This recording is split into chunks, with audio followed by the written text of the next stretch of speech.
राजधानी शिमला शहर को 20 नई इलेक्ट्रिक बसें मिल गई हैं। मुख्यमंत्री सुखविंदर सिंह सुक्खू व उप मुख्यमंत्री मुकेश अग्निहोत्री ने नई बसों को चौड़ा मैदान से हरी झंडी दिखाकर रवाना किया। 20 बसों के बेड़े में शामिल होने के बाद शिमला में 70 इलेक्ट्रिक बसें हो गई हैं। ये नई बसें शिमला शहर में 30 से 40 किलोमीटर के दायरे में चलेंगी। हिमाचल में एचआरटीसी के बेड़े में अब 200 के करीब इलेक्ट्रिक बसें शामिल हो गई हैं। ग्रीन हिमाचल, क्लीन हिमाचल के नारे के साथ डीजल बसों को बदला जा रहा है।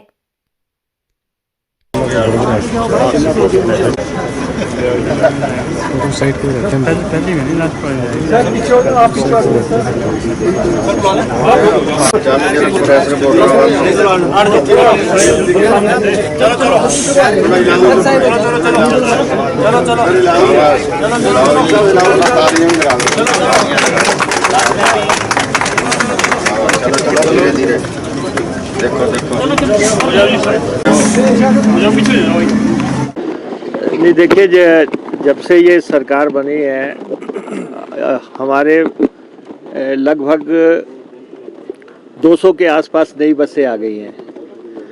पहले 150 बसेस जो हैं हमारी आई थी डीजल की, उसके बाद 11 वॉल्वो बसेस आई, फिर 15 सीएम साहब ने धर्मशाला से जिनको फ्लैग ऑफ किया था वहाँ शुरू हुई और 20 आज हो रही हैं। तो इसका मतलब हमारी 202 बसें जो हैं ज़ीरो बुक वैल्यू की थी, उनकी लगभग पूरी रिप्लेसमेंट पे हम पहुंच रहे हैं। हमने रिक्वेस्ट की है कुछ और बसेस के लिए और मुझे लगता है कि कैबिनेट में हमें मुख्यमंत्री जी मदद करेंगे डिपार्टमेंट की, क्योंकि लगभग 1200 बसेस हमारी जो हैं 12 से 15 लाख के बीच में चली हुई हैं।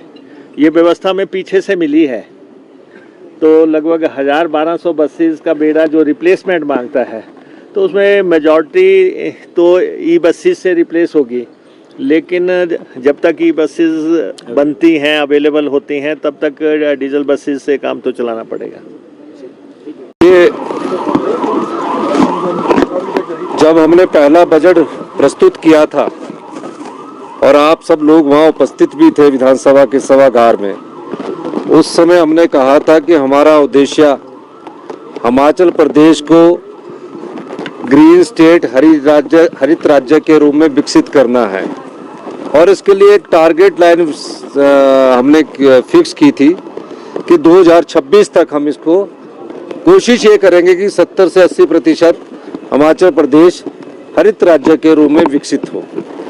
और मुझे खुशी है कि पिछले दिनों हमने धर्मशाला में ग्रीन स्टेट के रूप में तकरीबन 30 बसेस जो है 30 बसेस, कितनी बसेस, 15 बसेस को स्मार्ट सिटी के अंतर्गत धर्मशाला की जो हमारे दूसरा बड़ा सबसे शहर है वहाँ इलेक्ट्रिकल बसेस को लोगों को समर्पित किया।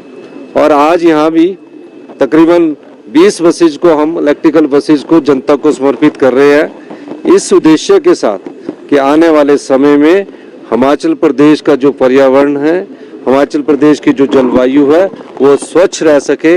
हमारी सरकार इस दृष्टिकोण से कार्य कर रही है। सर, अभी चार्जिंग स्टेशन जितने भी इलेक्ट्रिकल बसेस आई है, अभी तकरीबन 110 बसेस इलेक्ट्रिकल है हिमाचल प्रदेश में और 75 बसेस और आने वाली है और 1500 बसेस का जो एचआरटीसी का बेड़ा है उसको हमने पूरा इलेक्ट्रिकल में बदलना है। जितनी बसेस आई है उनके लिए सब जगह इलेक्ट्रिकल चार्जिंग स्टेशन जो गन्स होती है उसको फिक्स कर दिया गया है और इलेक्ट्रिकल जो हमारे 6 ग्रीन कॉरिडोर है उसके लिए जल्दी ही हम एक हिम ऊर्जा के अंतर्गत एक हिम ऊर्जा में परिवर्तन करके इलेक्ट्रिकल चार्जिंग स्टेशन और बनाने की दिशा में हम आगे बढ़ रहे हैं। तो हमारा मकसद हिमाचल प्रदेश की जलवायु के हिसाब से, हिमाचल प्रदेश के वातावरण के हिसाब से परिवहन व्यवस्था को चलाने का है। सर, क्या टूरिस्ट आई जाएंगी सर? बिल्कुल, जब जैसे जैसे इलेक्ट्रिकल बसेज आती जाएगी उस हिसाब से उनको चलाते जाएंगे। धन्यवाद। आप नहीं, कुछ बसेज हम अभी रिप्लेस कर रहे हैं जिसमें डीजल बसेज क्योंकि हमको जल्दी प्राप्त हो रही है और कुछ बसेज हम इलेक्ट्रिकल के तहत रिप्लेस कर रहे हैं। तो ये कॉम्बिनेशन के साथ हम उसमें आगे बढ़ रहे हैं। तो निश्चित तौर पर जहाँ भी, क्योंकि कई जगह ऐसे रिमोट एरिया हैं जब इलेक्ट्रिकल चार्जिंग स्टेशन स्थापित नहीं हुए तो हमें वहाँ नई बसेस डीजल की चलानी पड़ेगी तब तक जब तक कि वो इलेक्ट्रिकल चार्जिंग स्टेशन स्थापित नहीं हो जाते। इस दृष्टिकोण से कई जगह इलेक्ट्रिकल बसेस चल रही है और कई जगह डीजल बसेस को भी हम आगे बढ़ा रहे हैं।